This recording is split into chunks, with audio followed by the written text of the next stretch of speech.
오늘 함께 나누실 하나님 말씀은 요한계시록 1장 9절부터 20절까지 말씀입니다. 요한계시록 1장 9절부터 20절까지 말씀입니다. 신약성경 399면 1장 9절부터 20절까지 말씀을 저와 여러분들이 한 절씩 교독하도록 하겠습니다.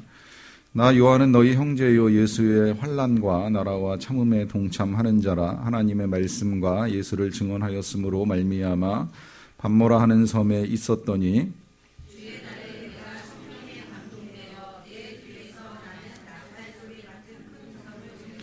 이르되 네가 보는 것을 두루마리에 써서 에베소, 서모나, 버가모, 두아디라, 사데, 빌라델비아, 라오디게아 등 7 교회에 보내라 하시기로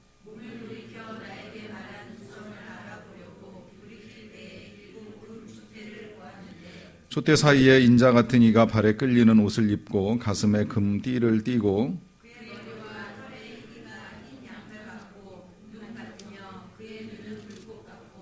그의 발은 풀무불에 단련한 빛난 주석 같고 그의 음성은 많은 물소리와 같으며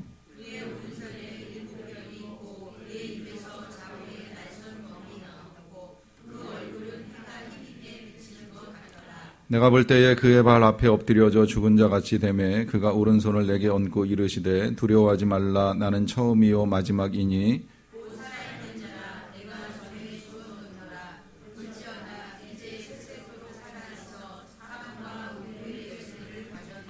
그러므로 네가 본 것과 지금 있는 일과 장차 될 일을 기록하라.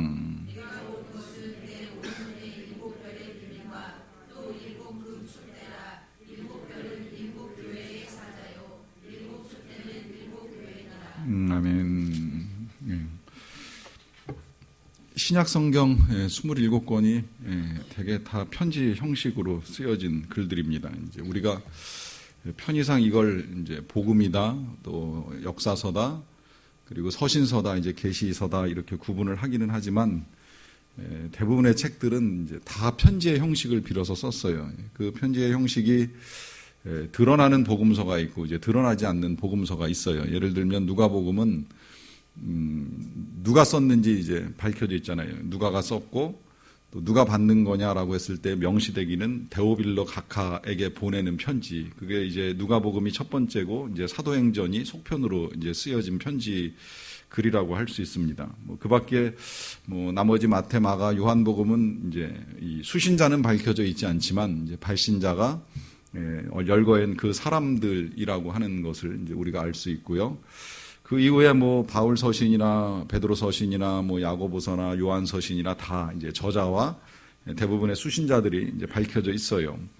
이 계시록도 이제 엄밀하게 이제 문학적 장르를 구분하자라고 하면 이것도 편지입니다. 이제 요한이 지금 여기 표현 우리가 오늘 읽은 대로 이야기하면 그 아시아에 있었던 7개에 보내는 편지예요. 이제 주님의 계시를 받아가지고 편지를 써서 이제 보내는 책입니다. 그런데 그냥 분류상 편의상 이제 이건 계시서다, 또 사도행전은 역사서다, 그다음에 4개 앞에 나온 건 복음서다, 나머지 서신서다 이렇게 구분을 하는데 어쨌든 편지라고 하는 걸 우리가 조금 이해를 해야 될 필요가 있어요. 편지라고 하는 걸 이해해야 되는 거는 이제 나중에 또 중요한 의미가 나오겠지만 1차적으로는 이 쓰는 사람이 받는 사람을 염두에 두고 썼다는 거예요. 받는 사람이 이걸 받았을 때 어떻게 이해할 것인가. 원래 그렇잖아요. 의사 전달이라고 하는 게 글로 될 때에 전달하는 사람이 전달받는 사람에게 어떻게 이해될 것인가를 이제 생각하고 쓰는 겁니다. 그래서 이 쓰는 사람과 받는 사람 사이에 어떻게 소통이 되었느냐라고 하는 걸 이해하면 이 책을 이해하는 게 이제 그렇게 어렵지 않다고 말씀을 드리는 거고요. 이제 이와 더불어서 이것이 편지라고 하는 사실을 제가 오늘 강조하는 이유는 원래 이 편지가 가지고 있는 형식 때문에 그렇습니다. 일반적으로 우리는 이제 편지를 쓰게 되면 우리나라 형식으로 따지면 이제 누구에게라고 하는 이제 수신자 쓰고요. 그 다음에 안녕하십니까, 안녕, 잘 있었니, 잘 지냈니, 이제 이러면서 인사를 하고요.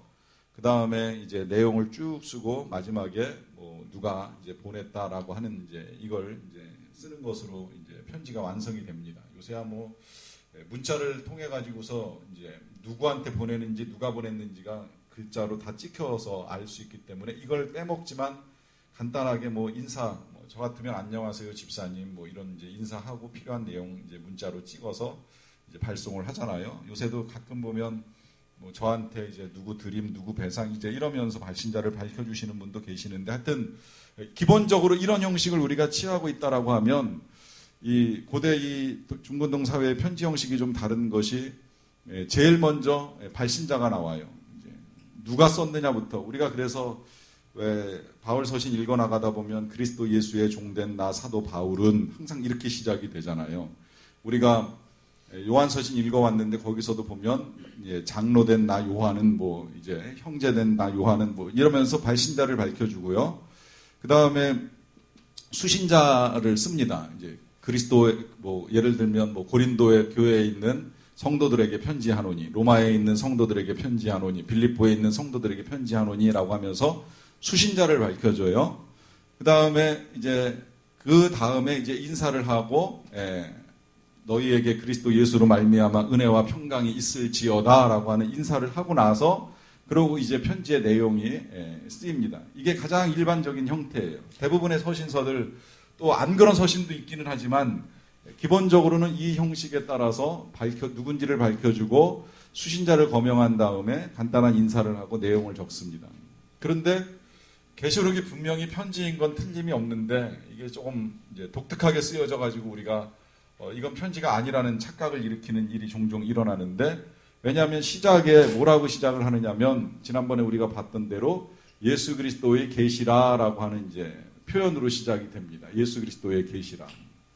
그러고 나서도 발신자, 수신자 아직 안 밝혀요. 그러고 나서 이제 즉각적으로 이 예수 그리스도에 대한 이야기를 이제 쭉 열거해 나갑니다. 그러고 이제 오늘 보는 본문에서 이제 누가 썼는지, 누구에게 썼는지 하는 이야기를 이렇게 하는 걸 이제 우리가 볼 수 있어요. 왜 이렇게 썼느냐라고 하는 거를 보기 위해서 조금 이제 서론이 길어졌는데, 그 이유는 뭐냐면, 일단 그 이유를 보기 전에 이 상태를 조금 보고 가겠습니다. 발신자 요한이잖아요. 사도 요한이 이제 상태는 어떤 상태냐면 반모라고 하는 섬에 이제 유배되어 갇혀 있습니다. 그리고 이제 수신자는 7개의 교회예요. 에베소 교회로부터 시작해서 에서보도, 사빌라, 라오디게아 교회까지 일단 7교회인데 일단 7교회라고 적어 놓을게요. 수신자를 밝혀줘요.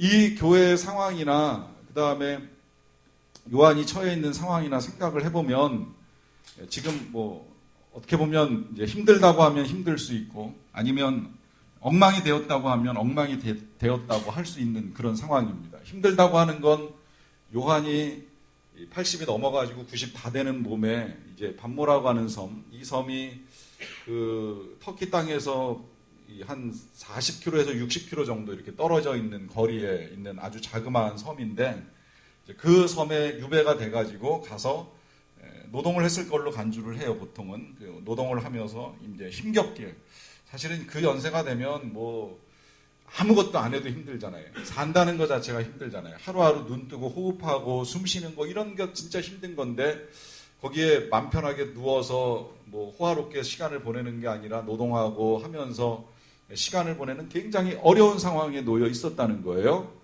그리고 이제 우리가 앞으로 하나하나 교회들을 살펴보겠지만, 이 교회들 가운데에는 물론 엉망된 교회가 있어요. 이제 사대 교회나 두아디락 교회 같은 데는 교회가 아주 엉망이 돼가지고 정말 이게 교회가 맞아, 성도가 맞아, 다 어디 갔어, 이제 이런 생각이 들 정도로 엉망이 돼버린 교회가 있고, 그 중에는 또 그 가운데 서머나 교회나 아니면 빌라델비아 교회 같이 그 어려움에도 불구하고 끝까지 믿음을 지키는 교회가 있어요. 힘들지만 절대 믿음을 변하지 않고, 또 힘들지만 남 도와주려고 애쓰는 이제 빌라델비아 교회 같은 이제 그런 교회도 있습니다. 분명한 건 둘 중에 하나예요. 이 요한의 상황이나 수신자들의 상황이 어렵든지 엉망이든지 둘 중에 하나예요. 자, 그러면 뭐 엉망인 것까지야 뭐 우리가 지금 이야기할 건 아닌 것 같은데, 이 어려운 상황을 어떻게 돌파해 나갈 것인가? 이 어려운 상황에 필요한 것이 무엇인가? 이 어려운 상황에서 어떻게 소망을 가질 것인가?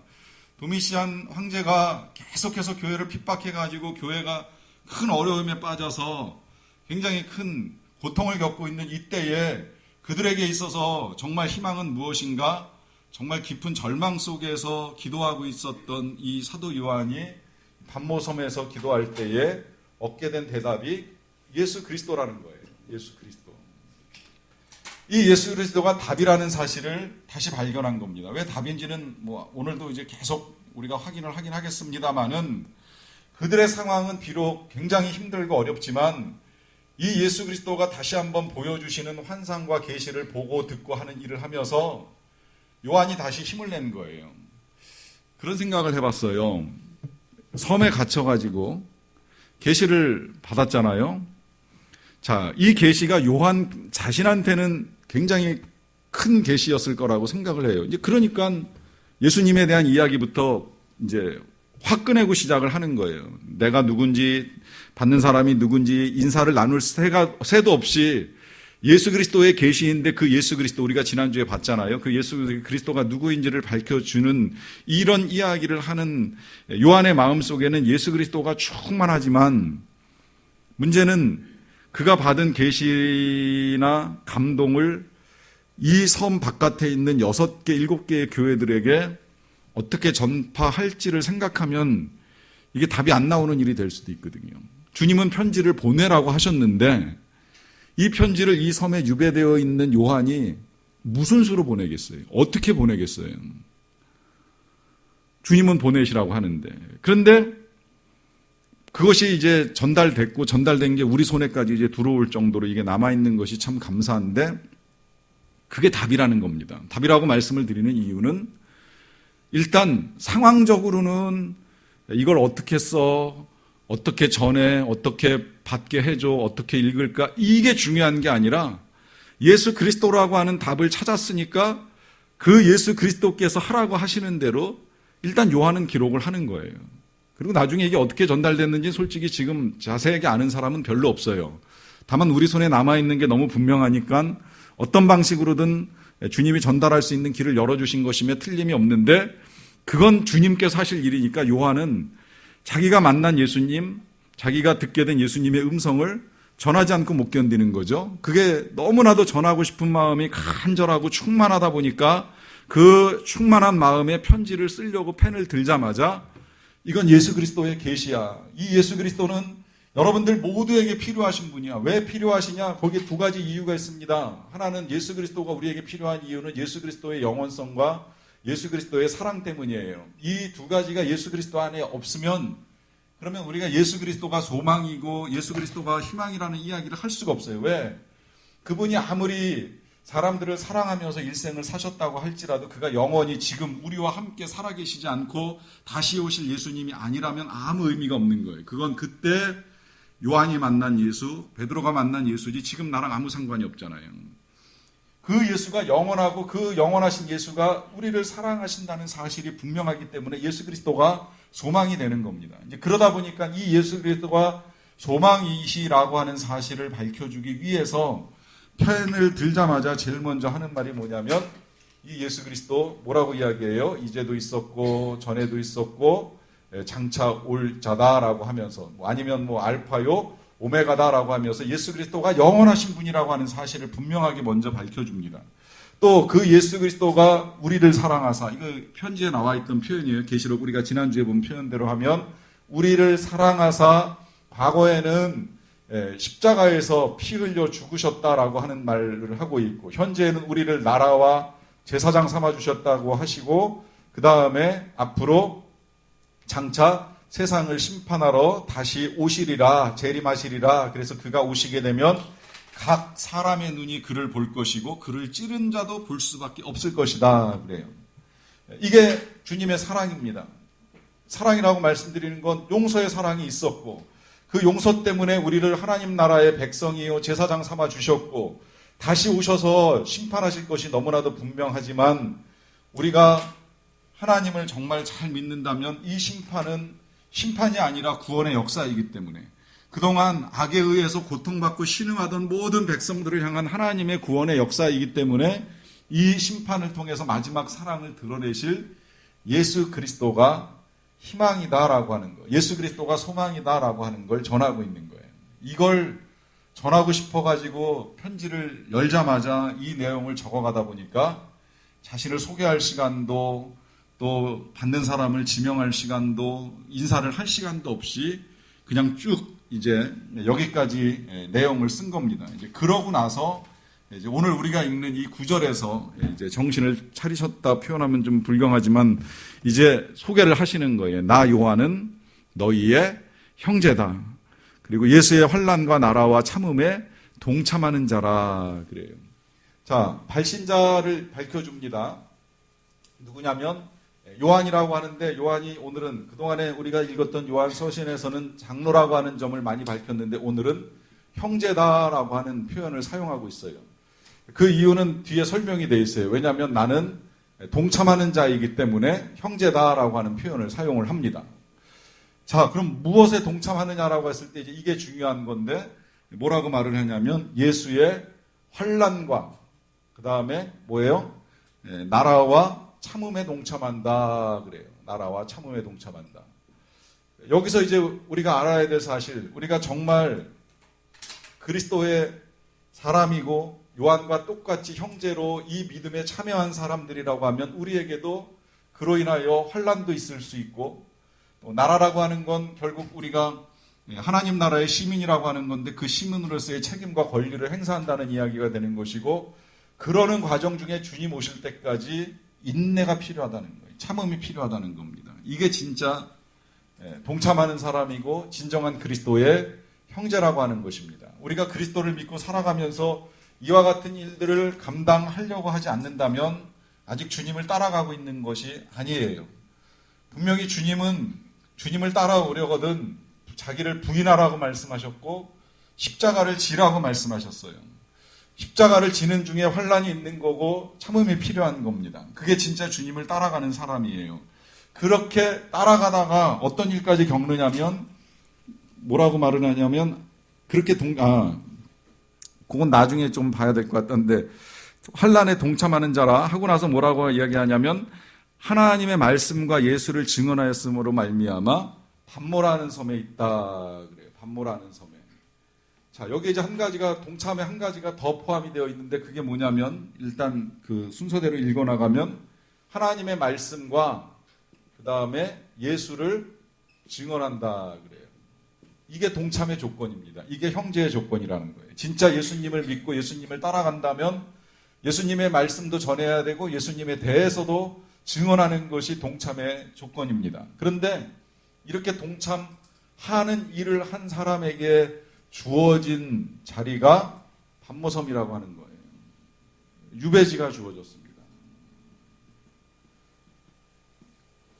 이럴 수 있다는 거예요. 이게 이제 진짜 우리가 정말 주를 따라가는 게 쉽지 않구나라고 하는 탄식을 하게 되는 이유가 어쩌면 여기 있다고도 볼 수 있겠는데 이렇게도 고생하고 주님 좋아하시는 일들을 했음에도 불구하고 그에게 마지막으로 찾아온 결과는 유배지입니다. 그런데 이 유배지를 우리가 그냥 단순히 이제 유배지라고만 생각을 하면 안 돼요. 왜냐하면 지금 그 유배지에서 요한은 예수님을 다시 보는 겁니다.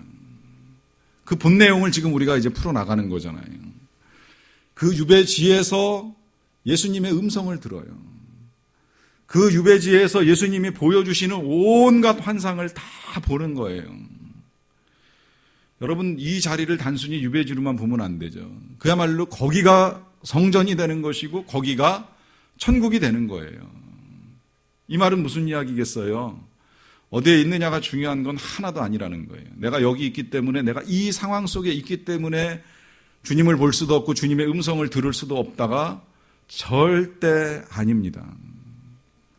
유배지에서도 주님을 만날 수 있고 주님의 음성을 들을 수 있어요. 주님이 보여주시는 걸 얼마든지 볼 수 있다는 거예요. 그렇게 보면 몸은 섬에 있었지만 요한의 영은 이미 천국에 가 있는 거예요. 그가 실제 천국의 예배들을 보고 그걸 우리에게 다 이제 전해주잖아요. 여러분, 이게 중요한 겁니다. 예수 믿고 예수 전하다가 신앙생활 하다가 뭐 유배지에 갈 수도 있고 감옥에 갈 수도 있고 병원에 갈 수도 있고 맘상하는 일을 겪을 수도 있고 힘든 일을 당할 수도 있지만 거기에서 끝나는 삶이 아니라 그 자리에서 주님을 만날 수 있고 주님이 보여주시는 걸 볼 수 있고 주님이 들려주시는 걸 들을 수 있는 이 삶이 신앙의 삶이라는 거예요. 그러면 혹 이런 마음 이제 가지실 수 있다고 생각을 해요. 나도 봤으면 좋겠다. 나도 들었으면 좋겠다. 사실 뭐 저도 똑같은 마음이에요. 저도 보고 싶고, 저도 듣고 싶고, 또 그런 마음 가지고 있는 거는 다르지 않기 때문에 뭐 여기서 지금 이 말씀을 나누면서 좀 부탁을 드리고 싶은 건 설명에만 집중하지 마세요. 여러분들이 물론 설명을 듣고 이해하시는 건 필요하기 때문에 제가 설명을 잘 해드리려고 나름 그냥 애는 쓰고는 있는데 설명 듣고 메모하고 이해하고 가는 수준에서 끝나시면 안 되고 진짜 기왕이면 이 요한처럼 예수님을 볼 수 있어야 되고 예수님이 보여주시는 걸 믿음의 눈으로 보실 수 있어야 돼요. 이게 사실은 강해의 목적이지 뭐 그냥 대충 이해하고 설명 듣고 가면 무슨 의미가 있겠어요. 그러니까 우리도 그렇게 이제 봐야 되는데 그럼 어떻게 보느냐라고 했을 때에 이제 그것을 그 다음 절로 넘어가서 조금 읽어보면서 설명을 더 드리도록 하겠습니다. 10절로 넘어가는 겁니다. 요한이 들었던 음성의 내용. 주의 날에 내가 성령의 감동이 되어 내 뒤에서 나는 나팔소리 같은 큰 음성을 들었다 그래요. 자, 언제 들었어요? 주의 날에 들었다 그래. 이 주의 날에 들었다는 이 표현이 되게 중요한 표현이에요. 이때 주의 날, 여러분 지금 주의 날이 언제예요? 지금은 주의 날 그러면 일요일이 주의 날이잖아요. 우리가 그래서 주의 날을 줄여서 주일 이렇게 이야기하잖아요. 그러니까 일요일 날 들었다는 거예요. 근데 이 일요일이 우리처럼 일요일 되면 교회 가가지고서 예배를 드리면서 뭐 환상을 보거나 말씀을 듣거나 하는 그런 상황이 절대 아닙니다. 일요일 날 아예 쉬지도 못했어요. 이 요한 시대에는 아직까지 토요일이 안식일이고 토요일이 쉬는 날이에요. 그것도 귀족이나 돼야 토요일 날 쉬고 토요일 날 안식하지 노예가 어디 토요일 안식일이 있어요. 더군다나 유배지에 끌려가서 지금 종으로 부역을 해야 되는 이 사람에게 토요일이 어디 있고 일요일이 어디 있겠어요. 일주일 내에 일하는 거예요. 그 일주일 내에 일하는 상황 속에서 요한은 그거 하나를 잊지 않은 겁니다. 그래도 오늘이 일요일인데 이게 달력 갖고 계산하는 게 아니에요. 뭐 시계 가지고 따지는 거 아니에요. 고대 사회에 시계가 그렇게 뭐 흔했겠어요? 달력이 흔했겠어요? 그냥 날짜 꼽아가지고서 6일 잤으니까 이제 7일째구나. 이날에 쉬고 이날에 안식하는 거예요. 그러면 계산해 가면서 살아가는 거예요. 이날이 주의 날이구나. 오늘이 우리 주님이 부활하신 것을 다시 기억하는 주의 날이구나. 안식구 첫날 주의 날이구나. 이거 기억하면서 오늘 내가 비록 하루 종일 고달프고 힘들게 노동하느라고 하루를 보내기는 했지만 그래도 내가 잊지 말고 주님께 기도하고 이 하루를 마감해야지라고 하는 그런 마음으로 이 하루를 보내는 거예요. 그 하루를 보낼 때 어떤 일이 일어나느냐? 성령의 감동이 일어나는 겁니다. 근데 이 성령의 감동이 여러분 이제 이게 우리가 받고 싶어하는 은혜인데 이게 그냥 일어나는 거 아니라는 거 아시잖아요.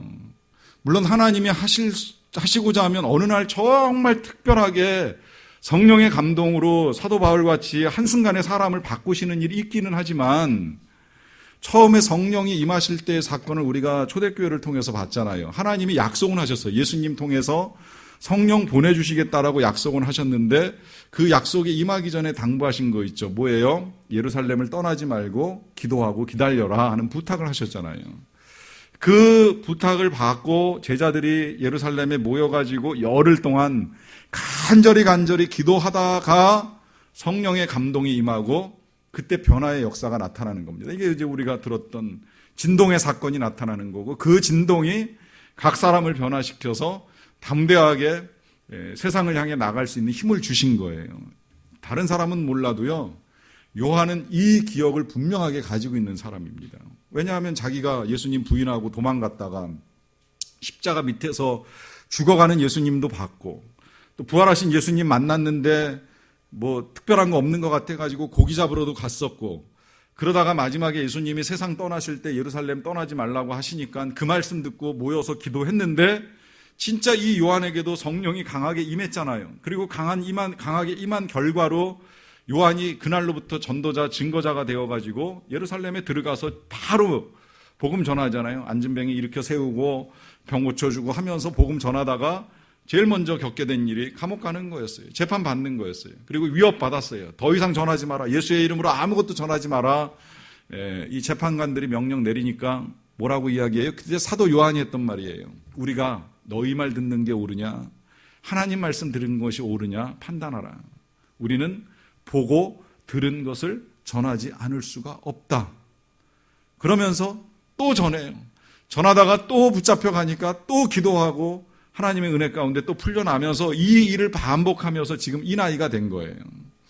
그런 요한이 이제 이 나이에 반모섬에 유배 가가지고 만약에 그냥 그러고 앉아있었다고만 생각을 해봐요. 난 왜 순교도 못하고 여기 와서 이렇게 고생을 하고 있지? 난 지금 이 나이에 왜 맘 편히 쉬지도 못하고 이렇게 힘들게 세월을 보내야 되지? 난 도대체 여기서 사는 거야, 죽는 거야, 나갈 수 있는 거야, 없는 거야? 난 도대체 언제까지 여기서 이러고 살아야 돼? 도대체 하나님은 뭘 하고 계시는 거야? 예수님은 언제 오시는 거야? 라고 하면서 탄식을 하고 있었다면 그에게 성령이 임했을까요? 그에게 성령의 감동이 나타났을까요? 절대 그렇지 않다고 생각을 합니다. 이 성령의 감동이 나타날 때까지 요한은 과거 한 5, 60년 전에 있었던 그 교회가 만들어질 때의 상황을 기억했을 거라고 여겨져요. 그때 그렇게 기도할 때 주의 영이 내게 임하셨는데 다시 한번 주님이 내게 그렇게 임하여 주신다면 얼마나 좋을까, 얼마나 감사할까 하는 그 간절함과 사모함, 목마름을 가지고 주님께 기도를 드리는 겁니다. 그러던 중에 성령의 감동이 되면서 음성을 듣게 되는 거예요. 그래서 이제 뒤에서 나는 나팔 소리 같은 큰 음성을 듣고 나서 보니까 주님이 말씀하시는 거죠. 네가 보는 것을 두루마리에 써서 편지라고 하는 거죠. 에베소, 서모나, 버가모, 두아디라, 사데, 빌라델비아, 라오디게아 등 7교회에 보내라 하는 주님의 명령을 듣는 겁니다. 여러분, 제가 여기 지금 에베소 교회로부터 라오디게아 교회까지 이제 7교회라고 말씀을 드렸는데 앞으로 계시록 볼 때 한 가지 언젠가 이제 숫자도 다 풀어드리긴 할 것인데 계시록을 볼 때 일단 7이라고 하는 숫자가 나오면 이 7은 모든 내지는 뭐 완전 내지는 충만 뭐 이런 개념으로 이해하시면 제일 좋을 것 같아요. 그래서 우리가 이미 그 앞에서도 7영이라고 하는 표현을 봤잖아요. 이 7영이 성령인데 그럼 성령이 7분이냐? 아니다. 완전하신 하나님의 영이다라고 하는 의미로 보았고요.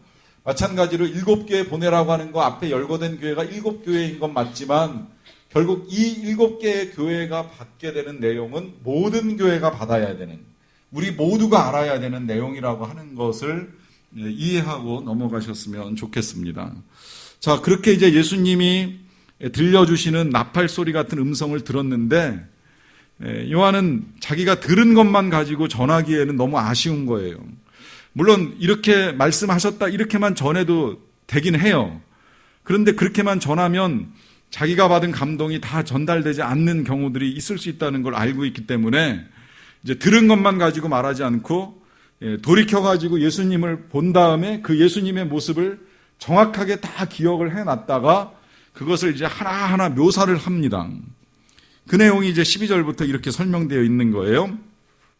몸을 돌이켜 나에게 말한 음성을 알아보려고 돌이킬 때에. 그러니까 이 요한이 참 대단하다고 말씀드리는 이유가 뭐냐면 귀로 들은 것만 전해도 되기는 되지만 본 것도 빠짐없이 전달을 함을 통해 가지고 이 편지를 받아드는 뭐 당시 교회 성도들이나 우리들이 귀로만 이해하는 것이 아니라 시각적으로 볼 수 있는 그림을 그려주는 거예요.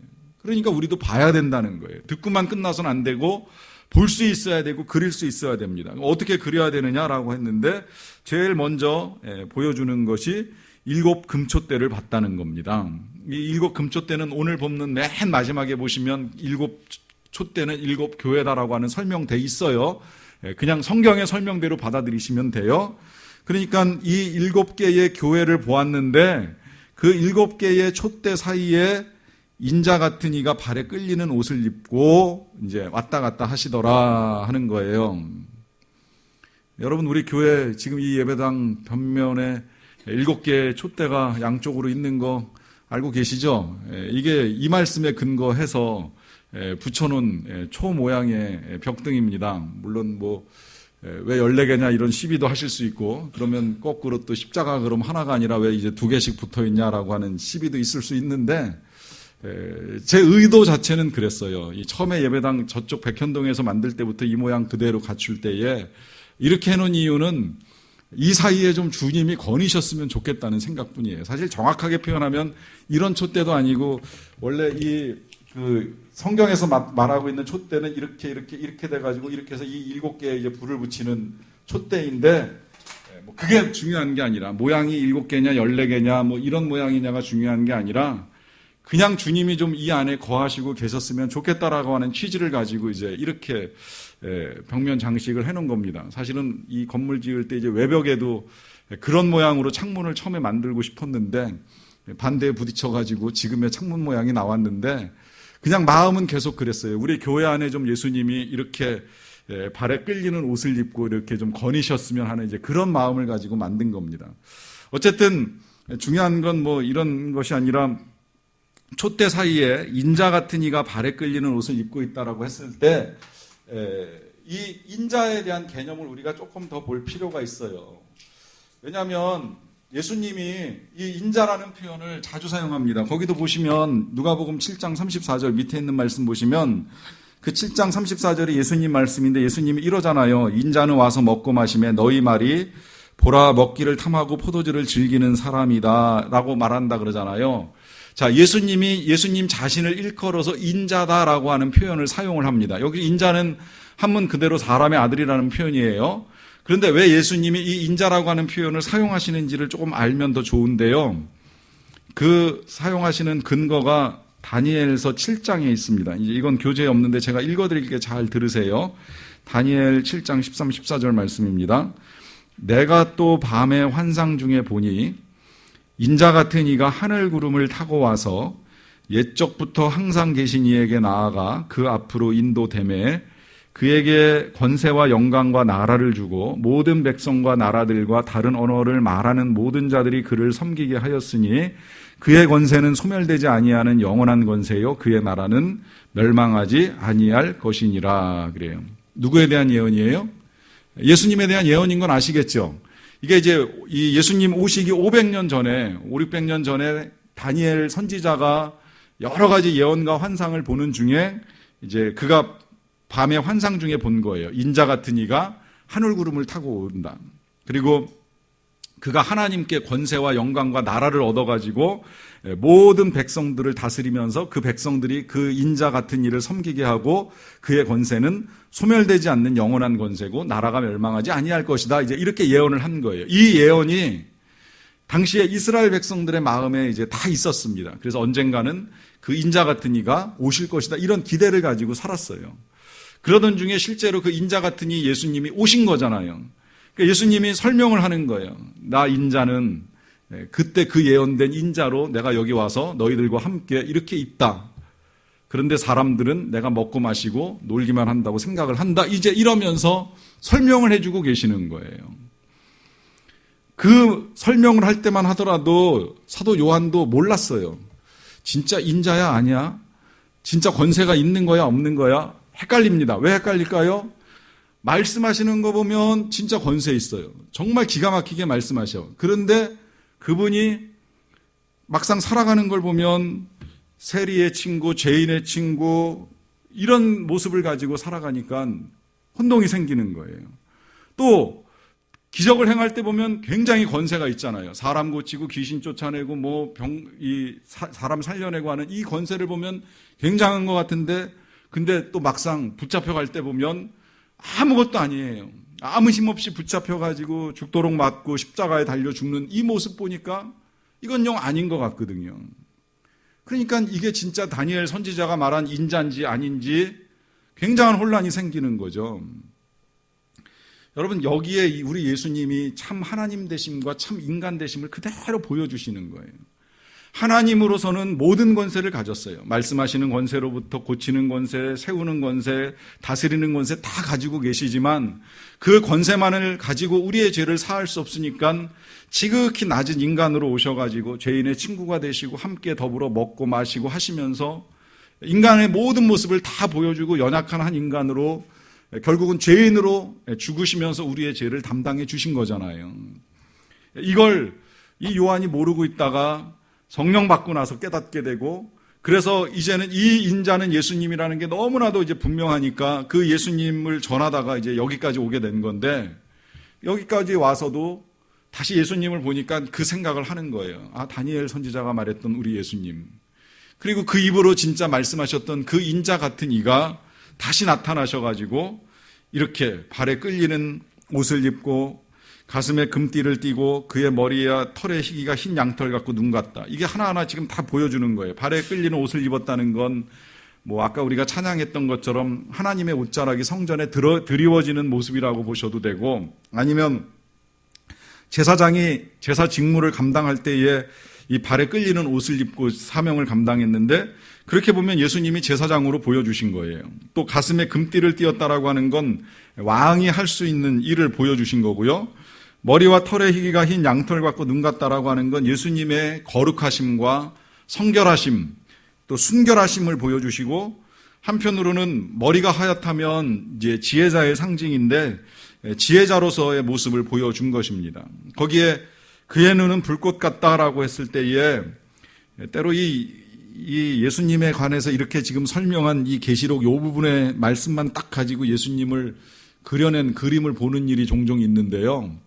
뭐 인터넷에서 검색을 하셔도 상관은 없어요. 그런데 그거를 남이 그린 그림으로 보면 이제 보다가 어떤 부분은 조금 이해는 되는데 어떤 부분은 좀 은혜가 안 되는 것들이 종종 이제 있어요. 예를 들면 머리와 털이 하얗다 그러니까 예수님의 수염까지 하얗게 칠해놔가지고 마치 그냥 할아버지처럼 보이는 일이 있고, 그 눈이 불꽃 같다라고 표현을 해놓으니까 눈을 진짜 불꽃처럼 그려놨는데 마치 먹는 것처럼 시뻘겋게 보이는 일도 있고요. 제일 힘든 건 저도 이거 표현하기가 굉장히 어려운데 입에서 좌우에 날선검이 나온다 그러니까 입에서 칼이 하나 쭉 빠져나오는 거를 그린 그림도 보는 일이 있었는데, 실은 이제 나중에 우리가 그 2장 3장 넘어가서 보겠지만 이 하나하나가 다 의미를 가지고 있어서 보여주는 모습인데, 차라리 여기 그의 눈이 불꽃 같다는 건 요새 우리 표현이 더 쉬워요. 저 사람 눈에서 레이저 나오네 그러면 무슨 느낌인지 다 아시죠? 그런 느낌으로 요한이 이제 본 거예요. 근데 그때 레이저라고 하는 용어가 없으니까 눈에서 불꽃이 나오는 것 같으네, 이제 이렇게 지금 쓴 거예요. 그런 눈으로 우리를 보고 계시는 예수님이시고, 그의 발은 풀무불에 단련한 빛난 주석 같다라고 했을 때 이제 아주 강하고 튼튼한 다리입니다. 이거 나중에 그 두아디라 교회인가 어디 볼 때 설명 다시 드릴게요. 그리고 그의 음성은 많은 물소리와 같다 그래요. 많은 물소리와 같다는 건 뭐 아주 세차게 흘러가는 개울물 소리나 아니면 폭포가 떨어지는 걸 봤으면 힘차게 떨어지는 그 폭포 소리같이 들려오는 주님의 음성이라고 이해하시면 되는데, 그걸 이렇게 보셔도 돼요. 우리 주님의 음성에 원래 능력이 있잖아요. 그래서 어떤 사람한테는 치유하는 역사가 나타나고, 어떤 사람한테는 용서의 역사가 나타나고, 어떤 사람한테는 기적의 역사가 나타나고, 어떤 사람한테는 위로의 음성으로 들리는데, 이 모든 걸 묶어서 이제 많은 물소리와 같은 음성으로 들린다는 이제 표현을 사용을 하고 있는 겁니다. 그러면서 그의 오른손에는 7별이 들려 있고, 그의 입에서 좌우에 날선검이 나오고, 그의 얼굴은 해가 힘있게 비치는 것 같더라 그래요. 이 7별은 7교의 사자라는 건 나중에 조금 내려가면 설명 나오니까 뭐 그렇게 어려운 거 아니고요. 어쨌든 해가 힘있게 비치는 것 같더라고 하는 건 뭐예요? 그 얼굴에 광채가 나고 영광이 있다는 거죠. 그러면 넘어가기 전에 이제 우리가 봐야 될 건 바로 이 예수님 다시 보는 겁니다. 한때 정말 혼란스럽게 이 땅에 왔다 가셨어요. 제자들의 눈에도 그냥 사형수로 보였고 죄인으로 보였고 아무것도 아닌 것처럼 보였는데, 그 사형수가 지금 나타난 이 모습 보면 뭐예요? 제사장이요, 왕이요, 모든 것을 통찰하시고 큰 영광 가운데 임하시는 권세자로 나타나시잖아요. 그 예수님이 십자가에서 관을 쓰셨지만 지금은 금띠를 띠고 왕대심을 보여주고 계시고요. 그 예수님이 십자가를 지기 전에 자색 옷을 입고 조롱을 당하는 일이 있었지만 광채가 나는 흰 옷을 입고 그 거룩한 모습을 드러내시는 거예요. 한때 사람들에 의해서 묶여서 채찍맞은 그 손에 이제 들려있는 건 7교회이고, 또 나중에 읽어가다 보면 그 예수님의 손에 생명책이 들려있는 걸 우리가 또 보게 됩니다. 이 생명책이 뭐예요? 사람을 심판할 권세를 가지고 명단에 기록된 사람과 기록되지 아니한 사람을 이제 판단하실 권세를 상징하는 책을 가지고 계시는 거예요. 무슨 이야기가 되는 거예요? 이 예수님이 그래서 소망이 된다는 거예요. 이 예수님만 볼 수 있으면, 그리고 이 예수님이 언젠가 그렇게 우리에게 나타나실 것이라고 하는 소망만 분명하면, 지금 우리의 몸이 반모섬에 있던, 병상에 있던, 감옥에 있던 그것이 중요한 것이 아니라는 겁니다. 이 귀한 모습을 너무 영광스럽게 만나다 보니까 이 영광스러운 모습을 만났던 이 사도 요한의 이 반응이 그 뒤에 넘어가시면 1장 17절에 이렇게 기록되어 있습니다. 내가 볼 때에 그의 발 앞에 엎드려져 죽은 자 같이 되었다. 죽은 자 같이 되었다. 이것이 진짜 예수님을 만난 사람의 반응입니다. 예수님을 제대로 보고 나니까 그 앞에 감히 설 수 없는 죄인이라고 하는 사실이 다시 확인이 되면서 엎드렸어요. 죽은 자 같이 납작 엎드렸어요.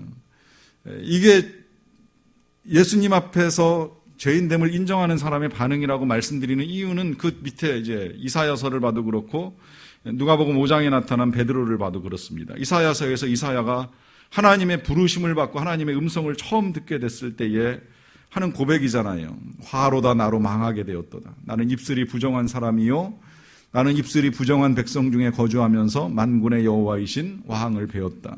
탄식합니다. 또 베드로가 예수님 처음 만났을 때 능력을 행하시는 예수님을 보고 나서 그 예수의 무릎 앞에 꿇어서 이렇게 고백하죠. 주여 나를 떠나소서 나는 죄인이로소이다. 주님을 만나면 이런 반응이 나온다는 거예요. 그러면 여기서 제가 여러분들에게 권고해드리고 싶은 건 뭐냐면 그런 주님을 만나서 이런 반응을 보이려고만 기대하지 마시고요. 그런 주님을 만나고자 하는 열망을 가지고 먼저 이런 태도를 취하세요. 그럼 됩니다. 주님 앞에 내가 죄인입니다. 주님 앞에 내가 죽을 것 같습니다라고 하는 고백을 가지고 주님 앞에 엎드리세요.